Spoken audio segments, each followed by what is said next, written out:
Dear friends, brothers and sisters, మనము Bible church అనే YouTube channel ద్వారా ఇప్పటికీ 4 కథలు తెలుసుకున్నాం. ఆదాము హవ్వల కథ 1, నోవాహు కథ 2, అబ్రహాం కథ 3, లోతు కథ 4. ఇప్పుడు ఇస్సాకు కథను తెలుసుకుందాం. ఈ ఇస్సాకు కథ చాలా ఇంట్రెస్టింగ్తో కూడినటువంటి కథ. విద్దామా మరి? ఓకే. ఎవరైనా ఈ ఛానల్ ఇంతవరకు సబ్స్క్రైబ్ చేయకపోతే ముందు సబ్స్క్రైబ్ చేయండి. కథ మొదలెడదామా? ఇస్సాకు ఎవరో కాదు, అబ్రహాం యొక్క ఏకైక కుమారుడు. ఇతడు దేవుని వరం వలన అబ్రహాము శారాలకు వృద్ధాప్యంలో పుట్టినవాడు. ఇస్సాకు పుట్టినప్పుడు అబ్రహాం 100 ఏళ్లవాడు. దేవుడు అబ్రహాంతో, నీ సంతానాన్ని ఆకాశ నక్షత్రాల వలె, సముద్ర తీరంలోని ఇసుక రేణుల వలె విస్తరింపచేస్తానని వాగ్దానం చేశాడు. ఇస్సాకును అబ్రహాం తన ప్రాణంతో సమానంగా ప్రేమించేవాడు. అయితే ఓసారి దేవుడు అబ్రహాంతో, నీకున్న ఒక్కగానొక్క కుమారుని నాకు బలి ఇవ్వు అని అన్నాడు. అబ్రహాం దేవునికి ఎదురు చెప్పలేదు, మారు మాట్లాడలేదు. తన కుమారుని బలి ఇవ్వడానికి సిద్ధపడ్డాడు. అబ్రహాం ఇస్సాకును వెంట తీసుకుని మోరియా పర్వతానికి చేరుకున్నాడు. కొండపైకి ఇస్సాకు చేతులు కట్టి బలిపీఠంపై పరుండబెట్టి వధించడానికి సిద్ధపడ్డాడు. ఇస్సాకు తండ్రికి ఏమీ ఎదురు చెప్పలేదు. తండ్రి పట్ల పూర్తి విధేయత చూపాడు. అబ్రహాం తన చేయి చాపి ఇస్సాకును చంపడానికి కత్తి ఎత్తగానే యెహోవా దూత పరలోకం నుండి, అబ్రహామా, చిన్నవాని మీద చెయ్యి వేయవద్దు, అతని చంపవద్దు అన్నాడు. ఇస్సాకునకు బదులుగా దేవుడు పంపిన ఒక పొట్టేలును అబ్రహాం బలిగా అర్పించాడు. దేవుడు పెట్టిన పరీక్షలో అబ్రహాము, ఇస్సాకు ఇద్దరూ ధైర్యంగా గెలిచారు. అబ్రహాముకు విగ్రహారాధికులైనటువంటి అన్యుల కుమార్తెను తన కోడలిగా చేసుకోవడం ఇష్టం లేదు. తన బంధువుల కుమార్తె అయినటువంటి రిబ్కాను తన కోడలిగా చేసుకున్నాడు. రిబ్కా నాహోరు పట్టణ కాపరస్తున్నటువంటి బెతూయేలు కుమార్తె, లాబానుకు సహోదరి. ఆమె చాలా అందమైన యువతి.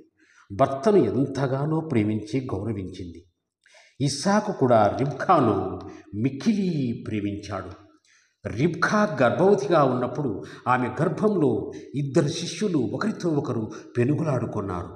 ప్రసవ సమయంలో చిన్నవాడు పెద్దవాని మడమను పట్టుకుని లాగుతున్నాడు. ఆమె 2 కుమారులను ప్రసవించింది. పెద్ద కుమారుని పేరు ఏశావు, రెండవ కుమారుని పేరు యాకోబు. ఇస్సాకు ఏశావును, రిబ్కా యాకోబును ఎక్కువగా ప్రేమించారు. ఇస్సాకు కాలంలో ఒకసారి ఆ దేశంలో గొప్ప కరువు వచ్చింది. అతడు తన పరివారంతో ఫిలిస్తీయుల రాజుకు అబీమెలెకు దగ్గరికి వెళ్ళాడు.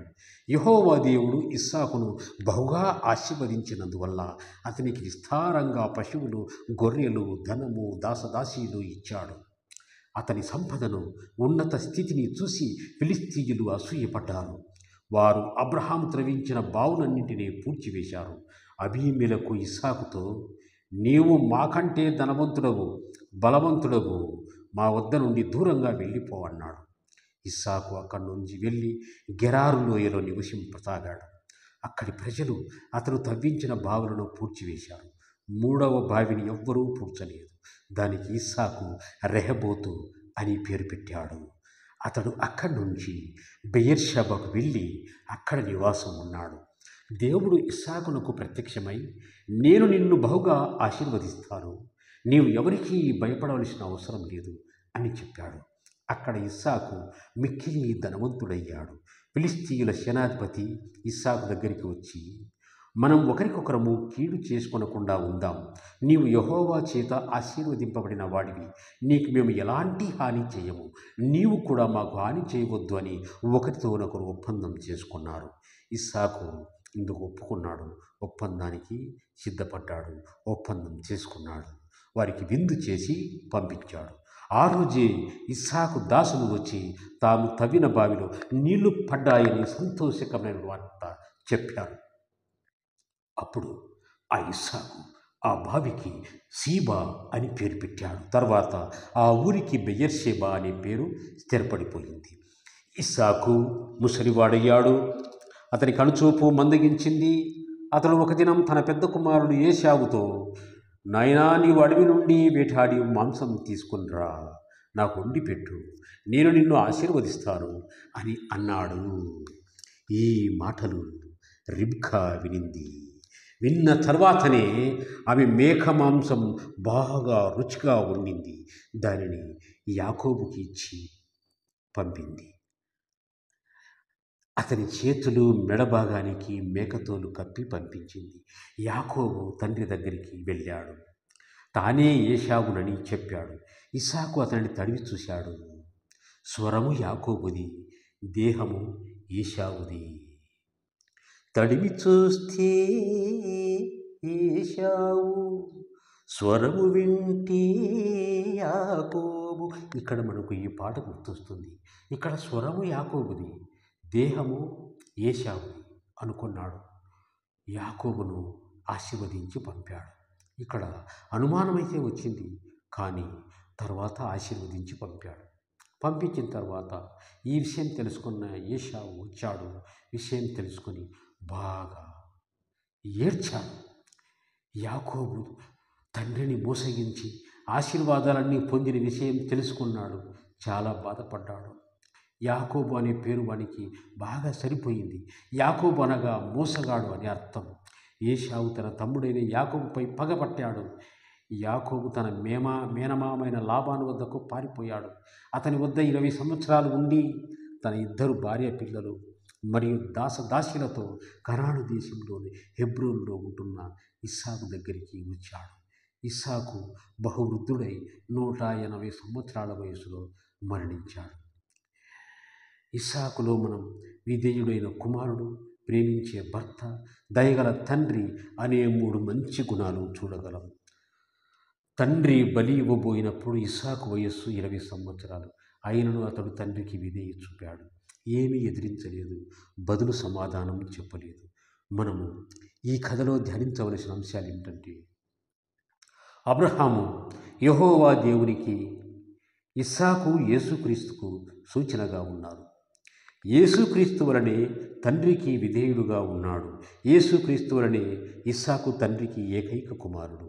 ఇస్సాకు తనను మోసం చేసిన యాకోబు పట్ల కూడా తండ్రి ప్రేమను కనబరిచాడు. దేవుడు సెలవిచ్చినట్లుగా ఇస్సాకు సంతానం ఆకాశంలోని నక్షత్రాల వలె, సముద్ర తీరంలోని ఇసుక రేణువుల వలె విస్తరించింది.